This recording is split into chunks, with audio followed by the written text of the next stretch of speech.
Honorable Member Shri Asauddin Owaisi. Speaker sir, आपका बेहद शुक्रिया कि आपने मुझे आज बोलने का मौका दिया। सर, मैं अपनी बात का आगाज करने से पहले एक शेर पढ़ना चाहूंगा जिससे जम्मू कश्मीर की आवाम के उनके जज्बात और उनकी तकालीफ की अक्कासी इस ऐवान में हो सकेगी। शायर ने कहा कि आज वो कश्मीर है महकूम व मजबूर व फकीर, कल जिसे अहले नजर कहते थे ईरान सगीर, सिनाए अफलाक से उठी है आह सोजनाक, मर्द हक होता है जब मरूब सुल्तान व अमीर, कह रहा है दास्तान बयादारी आयाम की कोह के दामन में वो गम खाने दे खाने पीर।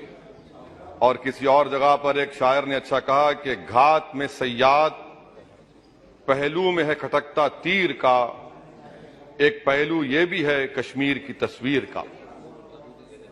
सर, मैं यहां पर ये बात साफ और वाज़ेह तौर पर कहना चाहूंगा कि आरटीआई के एप्लीकेशन में यह कहा गया जवाब में कि 30 साल में 1724 मिलिटेंट्स को हुकूमत और फौज ने, पुलिस ने उनको मारा, मिलिटेंट्स को, या उनकी मौत हुई, जिसमें से सिर्फ 89 कश्मीरी पंडित का कत्ल हुआ। और सर, हैरत की बात यह है कि कश्मीरी पंडित के ताल्लुक से बड़े गम और आंसू बहाए जाते हैं, मगर 30 साल में एक ही आदमी को कोर्ट ने उसको सजा दी, और विटनेस कौन था? कश्मीरी मुसलमान हरदनाथ वंचू के कत्ल के केस में। मैं सरकार से मुतालबा करता हूं कि एक आजादना कमीशन को फौरन बनाया जाए ताकि सच्चाई और हकीकत सामने आ जाए, दूध का दूध और पानी का पानी हो जाए। और हैरत अफसोस इस बात का है कि 1500 नॉन पंडित हिंदुओं का भी कत्ल हुआ मिलिटेंट्स की तरफ से, मगर उनके बारे में कोई आंसू नहीं बहाया जाता, उनके बारे में कोई पिक्चर नहीं बनती अपनी जेब गर्म करने के लिए। सर, दूसरी बात यह है कि जो बात यहां पर सरकार की तरफ से कही गई कि जो डिलिमिटेशन हुआ, असेंबली और पार्लिमानी हलकों की जो हदबंदी की गई, वो बड़ा ही साफ सुथरे तरीके से किया गया।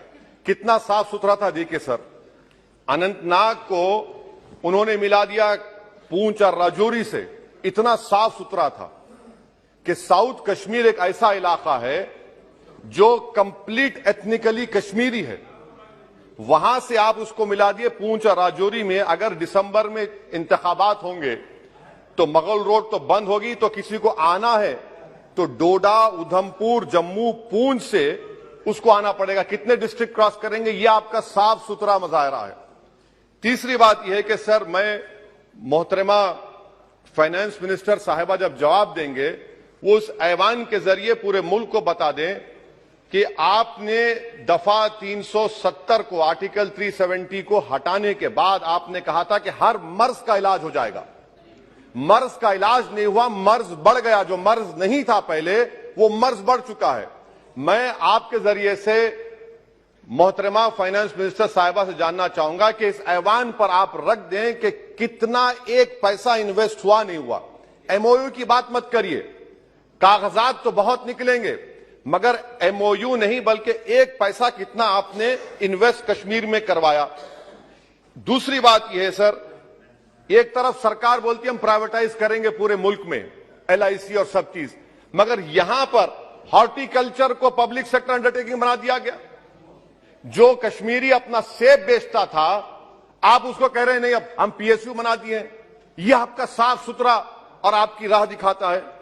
पावर आपका बरखी का, आपने उसको सेंट्रल पीएसयू से जोड़ दिया। तीसरी बात यह सर, आपकी इकोनॉमिक पॉलिसी है क्या फिर कश्मीर के लिए? यहां पर एक पॉलिसी, वहां पर एक पॉलिसी, कौन सी कंटिन्यूएशन है?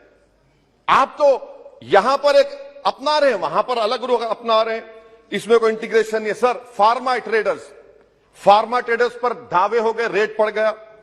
जो सप्लायर्स है उन पर रेट पड़ गया। टोल पोस्ट खत्म कर दिया आपने। 114 राइस मिल बंद करने के दहाने पर आ गए। इसका जवाब नहीं है सही है गलत है।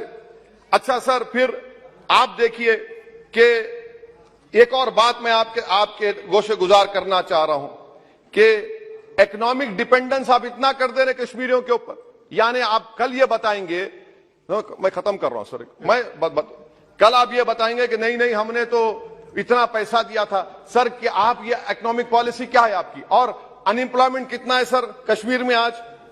अनएम्प्लॉयमेंट सर आज कश्मीर में 7.2% है।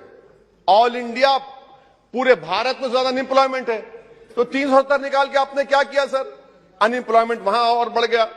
अच्छा सर, ये और एक बात आपसे कर रहा हूं, JKIDC सर, ये JKIDC ऐसा आपने एक शैतान को बना दिया आपने, वहां पर एक शैतान को क्रिएट कर दिया आपने JKIDC को। और जमीन किसी की भी ली जा सकती है, पुलिस साथ रहेगी और उसके फैसले को कोर्ट में चैलेंज नहीं किया जाएगा।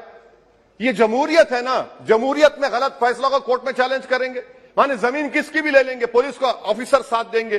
तो इसीलिए सर हम ये कहना चाह रहे हैं कि हर एतबार से आपने वहां पर कोई गलत पॉलिसी की, और अखलाकी तौर पर, आईनी तौर पर कन्वेंशन जो है, ये बजट को यहां नहीं डिबेट करना चाहिए।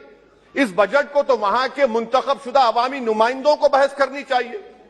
यहां पार्लियामेंट में बैठकर हम एक जम्मू का, कश्मीर का कैसे बजट पास करेंगे? तो गैर अखलाकी बात है, कन्वेंशन के खिलाफ है, और इसको बताता है कि आपका मंशा और मकसद क्या है, कि आप यहां पर कठपुतली की तरह कंट्रोल करना चाह रहे हैं। और क्या कश्मीर में मिलिटेंट्स एक्टिविटी नहीं, लोग नहीं मर रहे वहां पर, सिविलियन कैजुअलिटीज नहीं हो रही, बराबर हो रही है वहां पर। तो इसीलिए सर हम आपसे अपील कर रहे कि आप इन हालात को, इतना खत्म कर रहा हूं सर, इन हालात को देखिए। और कश्मीर की जामा मस्जिद को क्यों नहीं खोलते सर? आप खोलिए ना जामा मस्जिद को, आने दीजिए। आपने जर्नलिस्ट फहाद शाह को पकड़ लिया, क्यों पकड़ा आपने? एक नहीं दो UAPA केसेस लगा दिए। आप बोलते हैं हम दिल और दिमाग को जीतना चाहते हैं। आप कहां दिल और दिमाग को जीत रहे हैं? आप तो वहां पर अपने जोर और जबर की बुनियाद पर जमहूरी तरीके से जो आवाजें उठ रही हैं उनको दबा रहे हैं आप। मैं इसकी मजम्मत करता हूं सर, और मैं इस बजट के खिलाफ अपने खड़ा हूं बोलने के लिए। आपका बेहद शुक्रिया।